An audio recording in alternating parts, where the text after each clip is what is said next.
Word problem पे word problem में आपको मैं करवाऊंगी। क्वेश्चन नंबर है 4। A piece of ribbon is 5 whole 3/5 metre long if it is cut into 14 equal pieces. How long will each piece be. ये कह रहे हैं कि एक रिबन का जो पीस है वो है 5 होल 3/5 मीटर लॉन्ग। ठीक है, वो एक रिबन का पीस है जो कि कितना लंबा है, 5 whole 3/4। If it is cut into 14 equal pieces. अब हमें इसके 14 इक्वल पीसेस में कट करना है। ठीक है, इक्वल भी हो, यानी कि कोई बड़ा कोई छोटा ना हो, सब जो है वो इक्वल हो। ठीक है, तो 14 इक्वल पीसेस में हमें इसको कट करना है। तो how long will each piece be. तो हमारा जो पीस है वो कितना लंबा होगा हमें ये बताना है। यानी कि हम इक्वल पार्ट्स में जब हम डिवाइड कर देंगे तो एक पीस हमारे पास कितना सेंटीमीटर लॉन्ग होगा, हमें ये बात बतानी है। ठीक है, तो यहाँ पर अब आपने क्या करना है, इस तरह से लिख देना है length of piece of ribbon. कितनी है लेंथ रिबन की, 5 whole 3/5 metre. Number of equal pieces, total कितने पीसेस करने हैं, 14 पीस करना है। अब आपने क्या करना है,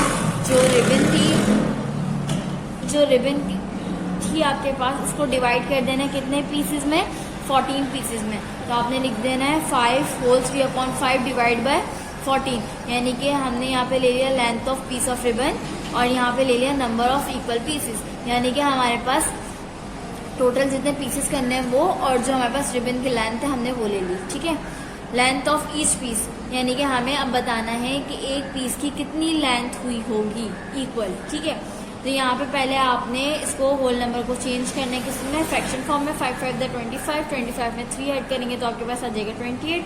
डिनोमिनेटर एज इट इज आ जाएगा डिवाइड बाय 14। ठीक है, अब यहाँ पर 14 के नीचे हम 1 लगा सकते हैं, बिल्कुल लगा सकते हैं। तो यहाँ पर हम क्या करेंगे 28/5, उसके बाद एक स्टेप आप और बढ़ा दें, 28/5 डिवाइड बाय 40/1। ठीक है, मैंने इसके नीचे क्या लगा दिया, यहाँ पे क्या था 14 था, मैंने इसके नीचे क्या लगा दिया, 1 लगा दिया। अब डिवाइड की साइन चेंज हुई मल्टीप्लाई में, 14 आ गया नीचे और 1 चला जाएगा ऊपर। ठीक है, जब हम डिवाइड की साइन चेंज करते हैं मल्टीप्लाई में तो डिनोमिनेटर ऊपर चला जाता है और न्यूमरेटर नीचे आ जाता है। यहाँ पे हमने इस तरह से लिख दिया। अब ये देखें, अब आप चाहें तो छोटे टेबल से भी कट कर सकते हैं। 14 × 14 14 2 28, तो ये 14 × 14 14 2 28, ये डायरेक्ट कट हो रहा है। आप इसको काट दें। अब उसके बाद 2 × 1 5 × 1, तो 2 × 2 5 × 5, ये आ जाएगा अपना आंसर। ये 2/5 मीटर, यानी कि length of each piece 2/5 metre long है। ठीक है, तो आपने यहाँ पे इस तरह से लिख देना है।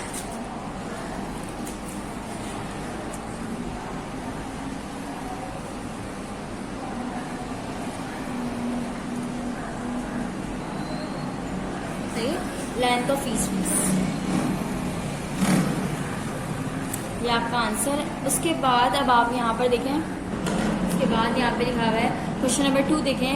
अ pile of math text books on a table is exactly 14 whole 2/5 centimetre height. If each books is 1 whole 1/5 centimetre thick and how many books make up the pile. एक जगह जो है मैथ्स की बहुत सारी जो है बुक्स हैं टेबल पे, और उसकी कितनी हाइट है, 14 होल 2/5 सेंटीमीटर हाइट है। ठीक है, जहाँ पर मैथ्स की बुक्स रखी हुई हैं तो उसकी तकरीबन बहुत सारी बुक्स हैं, लेकिन हमें नहीं मालूम कि कितनी बुक्स हैं, लेकिन उसकी हाइट कितनी है, 14 होल 2/5 हाइट है। ठीक है, अब इफ ईच बुक इज, एक बुक की जो है वो कितनी थिक है, 1 होल 1/5 सेंटीमीटर थिक है।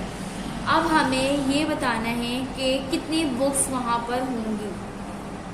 एक की हमें थिकनेस पता चल गई कि कितनी है, और सेकंड ये कि उनकी हाइट कितनी है, यानी कि टोटल बुक्स जो रखी हुई हैं वो उन सब की हाइट कितनी है, और उसमें से ये पता चल गया कि एक बुक जो है वो कितनी थिक है, और how many books make up the pile. तो अब हम ये बता सकते हैं कि एक वहाँ पर कितनी बुक्स मौजूद होंगी। ठीक है, तो यहाँ पर अब आपने क्या करना है, height of files of books, यानी कि आपने जो बुक्स रखी हुई हैं उसकी हाइट बतानी है कितनी है, 14 whole 2/5 centimetre. Thickness of each books, यानी कि एक बुक जो है वो कितनी मोटी है, तो आप यहाँ पर है 1 होल 1/5 सेंटीमीटर। अब यहाँ पर हमें कैलकुलेट क्या करना है, वहाँ पर कितनी बुक्स हैं टोटल, तो number of books is equal to 14 whole 2/5 divide by 1 whole 1/5। हम इसको इससे डिवाइड कर देंगे, यानी कि जितनी हाइट है बुक्स की, जितनी हाइट है बुक्स की हम उसको डिवाइड कर देंगे कि एक बुक की हाइट से। ठीक है, टोटल बुक्स की हाइट को डिवाइड कर देंगे हम एक बुक की हाइट से, तो हमारे पास आंसर आ जाएगा, नंबर ऑफ टोटल बुक्स आ जाएंगी। ठीक है, 14 होल 2/5 को डिवाइड करना है आपने इससे 1 होल 1/5 को, तो आप इसको पहले से मल्टीप्लाई करके इसको सॉल्व करें। यहाँ पर अब आपने क्या करना है, 14 मल्टीप्लाई बाई 5, तो 14 को जब आप मल्टीप्लाई करेंगे 5 से तो आपके पास आंसर आएगा 70। 70 में जब आप 2 ऐड करेंगे तो आपके पास आंसर आ जाएगा 72। 72 आपने ऊपर लिख दिया है, 5 एज इट इज आ जाएगा, डिवाइड 5 × 5 और 1 ऐड करेंगे तो आपके पास 6 आ जाएगा, और 5 डिनोमिनेटर में एज इट इज। उसके बाद ये डिवाइड की साइन चेंज होगी मल्टीप्लाई में, तो 5 ऊपर चला जाएगा और 6 नीचे आ जाएगा इस तरीके से, और 5 से 5 हम कैंसिल कर देंगे, ये दोनों एक ही टेबल में आते हैं। 6 1 ज़ा 6, 6 1 ज़ा 6, ये क्या है 7, लेकिन हमने इसको क्या पढ़ा 6 1 ज़ा 6 पढ़ा, तो यहाँ पर 1 बच गया, तो 1 इसके पास आ जाएगा, ये क्या हो गया 12, 6 2 ज़ा 12 आ जाएगा। फिर उसके बाद जब हम 12 को मल्टीप्लाई करेंगे 1 से, 12 मल्टीप्लाई बाय 1 को मल्टीप्लाई करेंगे 1 से, 12 1 ज़ा 12 और 1/1, हम इसको इस तरह से भी लिख सकते हैं, 12/1 को हम इस तरीके से भी लिख सकते हैं। ये हो जाएगी आपके पास 12 बुक्स, आपके पास आंसर आ जाएगा। ठीक है, जब हमारे पास उसकी बुक्स की हाइट पता है, टोटल हाइट पता है, और इतना भी पता है कि एक बुक कितनी मोटी है, तो अब हम उसके हिसाब से जो है आंसर निकाल सकते हैं। यहाँ से आपने वर्ड प्रॉब्लम जो करनी है वो आपने करनी है 2 और 4, बाकी आप स्किप कर दें। इसके बाद आ जाए क्वेश्चन नंबर 1 पे, पेज नंबर है 55। अब यहाँ पर मैंने आपको डिवाइड करने का तरीका बताया, आप इसे सॉल्व करेंगे और फिर उसके बाद इसका आंसर लिख देंगे। बी पार्ट में भी आपको ये काम करना है, सी पार्ट में आपको करके दिखा रही हूँ। सी पार्ट में भी आपने होल नंबर को चेंज करना है, पहले फ्रैक्शन फॉर्म में, ये काम आपने रफ वर्क में करना है। फिर उसके बाद आपने ये देखा 2 1 ज़ा 2 और 1 कितने हो जाएगा 3, 3/2, डिवाइड की साइन लगाई, 2 1 ज़ा 2 3, 3/2, सही है। डिवाइड की साइन चेंज हुई मल्टीप्लाई में, और 2 ऊपर चला गया, 3 नीचे आ गया, 2 से 2 कैंसिल, 3 से 3 कैंसिल, आपके पास क्या आंसर आया 1, आपने आंसर लिख दिया। ठीक है, इसी तरीके से डी पार्ट में भी आपको डिवाइड करना आ गया है, आपने डिवाइड को चेंज करना है मल्टीप्लाई में और इसका आंसर लिख देना है।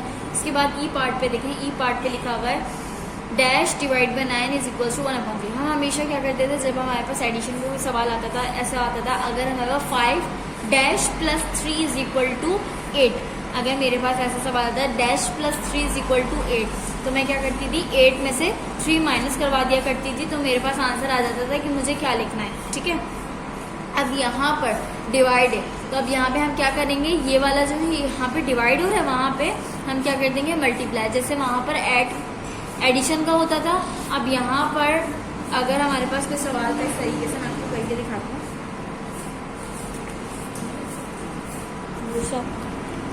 आपको एक सवाल दिया जाता था dash plus 3 is equal to 8, ठीक है। अब आपने इस ब्लैंक्स को फिल करना होता था, तो अब आप यहाँ पे क्या लिखते थे, 8 में से 3 को माइनस करवा देते थे, तो आपके पास आंसर आ जाता था 5 में जब आप 3 ऐड करवाएंगे तो आपके पास आंसर आ जाएगा 8। यही चीज़ होती थी कि आप इस वैल्यू में से 3 को माइनस करवा देते थे, तो आपके पास इसका आंसर आ जाता था। तो यहाँ पे भी हम यही काम करेंगे कि जैसे ये इससे डिवाइड हो रहा है, तो आप यहाँ पे क्या करवाएंगे मल्टीप्लाई, 1/3 मल्टीप्लाई बाय 9, 1/3 को जब आप मल्टीप्लाई कराएंगे 9 से, 3 में 3 × 3, 3 3 ज़ा 9, तो आपके पास आंसर क्या आ जाएगा 3 × 3, 3 3 ज़ा 9, तो आपके पास आंसर क्या आया 3, तो आपने यहाँ पे 3 लिख देना है। जब आप 3 को 9 से डिवाइड कराएंगे तो आपके पास आंसर 1/3 ही आएगा, ठीक है। इसके बाद अब फिल इन द ब्लैंक्स आपने सारी करनी है अपनी कॉपी में, रफ वर्क आपने लास्ट में बनाना है, ठीक है। Question number 2, when dividing to fraction the second fraction is inverted dash. जब दो फ्रैक्शन होंगे डिवाइड में, सेकंड फ्रैक्शन जो है वो इन्वर्स हो जाएगा, तो यहाँ पे आ जाएगा ट्रू। इसके बाद डी पार्ट में देखिए 1/2 divide by 5 is same as 5 divide by 1/2। तो ये कह रहे हैं कि ये और ये वैल्यू क्या सेम है, तो ये वाली वैल्यू को हम सिंप्लीफाई करके देखेंगे, फिर पता चलेगा कि ये सेम है या नहीं। तो यहाँ पर देखें 1/2 डिवाइड बाय 5 और यहाँ पे मैंने लिखा 5 डिवाइड बाय 1/2, ठीक है। तो यहाँ पर जब मैं इसको चेंज करूँगी तो ये हो जाएगा 1/5 और यहाँ पर जब मैं इसको चेंज करूँगी तो ये हो जाएगा 2/1। तो यहाँ आंसर आ जाएगा 10 और यहाँ आंसर आएगा 1/10। तो ये दोनों सेम नहीं है, ठीक है। जब हम इसको चेंज करेंगे तो 1/10 हो जाएगा, मल्टीप्लाई की साइन चेंज करिए, डिवाइड की साइन चेंज करिए, मल्टीप्लाई में 1/5 हो गया और यहाँ पर इसका आंसर आ जाएगा 1 1 1 5 to the 10। इसी तरीके से जब हम इसको इन्वर्ट्स करेंगे ये वाली वैल्यू ऊपर चली जाएगी और ये नीचे 5 to the 10, ये आंसर आ जाएगा। ये दो जो है वैल्यूज इसकी हैं, तो ये दोनों एक दूसरे के बराबर नहीं है, तो यहाँ पे क्या आ जाएगा फॉल्स। उसके बाद सी पार्ट आपने खुद से करना है, इसका आंसर निकालिएगा, अगर 3 आ गया तो ठीक है, अगर नहीं आया तो आप ये फॉल्स कर दिएगा, ठीक है। उसके बाद D part 5/8 divide by 1 is equals to 8/5। 5/8 divide by 1 is equals to 8/5। इसको सॉल्व करके देखें। 5/8 डिवाइड बाय 1 की जगह मैंने क्या किया, मल्टीप्लाई की साइन लगाया और 1/1 लिख दिया, सही है। 5 1 5 8 1 8। मेरे पास ये आंसर नहीं आया, यहाँ पे 8/5 है, यहाँ पे 5/8 है, तो ये फॉल्स हो जाएगा। इसके बाद ई पार्ट में देखिए हम 3 डिवाइड बाई 7 डिवाइड बाई 5।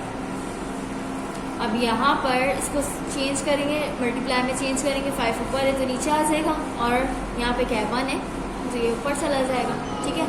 3 1 3 7 5 35, तो यहाँ पे यही आंसर आया, तो यहाँ पे आप लिख देंगे ट्रू, ठीक है। तो इसी तरीके से आपने बाकी सारे पार्ट भी करने हैं, सिराफर भी बनाना है। इसके बाद चूज द करेक्ट आंसर क्या चाहिए, चूज द करेक्ट आंसर मैं आपको बी करके दिखाती हूँ।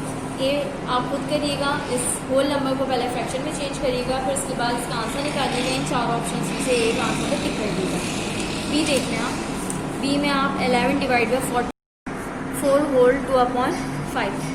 अब यहाँ पर 5 4 the 20, 5 4 the 20, 20 में 2 ऐड करेंगे तो आपके पास आंसर आ जाएगा 22/5, यानी कि 11 डिवाइड बाई 22/5। 11 के नीचे कुछ नहीं है, इसका मतलब क्या है 1 है। अच्छा, डिवाइड को चेंज करेंगे मल्टीप्लाई में, फिर हम 5 जो है वो नीचे तो वो ऊपर चला जाएगा, 22 ऊपर है तो वो नीचे आ जाएगा। 11 1 से 11, 11 2 the 22, क्या बचा 5 1 the 5, 1 2 the 2, तो यहाँ पे आपका आंसर आ जाएगा 5/2। आपने 5/2 पे टिक कर देना है। इसके बाद एज इट इज़ यहाँ पर 5 डिवाइड बाई 25/35 लिखा हुआ है, तो यहाँ पे 15 डिवाइड 25/35, तो 15 में आपने मल्टीप्लाई की जब साइन चेंज करेंगे 35 ऊपर 25 नीचे, ठीक है। उसके बाद यहाँ पर कुछ नहीं है, समझ क्या 1 है। अच्छा, उसके बाद यहाँ पर 15 लिखा हुआ है और 25 लिखा हुआ है, ये दोनों एक ही टेबल में आते हैं और 35 भी इसी टेबल में आता है। पहले हम इन दोनों को कट कर लेते हैं। 5 5 the 25, 5 7 the 35, यहाँ पे 7 आ गया, यहाँ पे 5 आ गया। अब ये 5 और ये 15 एक ही टेबल में आते हैं। 5 1 the 5, 5 3 the 15, आपके पास क्या बचा 7 3 the 21, क्योंकि नीचे तो 1 1 है तो 1 1 हम शो नहीं करेंगे, तो 7 3 the 21 इसका आंसर है, ठीक है। बाकी पार्ट भी आपने इसके इसी तरीके से करना है, चूज द करेक्ट आंसर के। ये आपका चैप्टर यहाँ पे कंप्लीट हो गया है।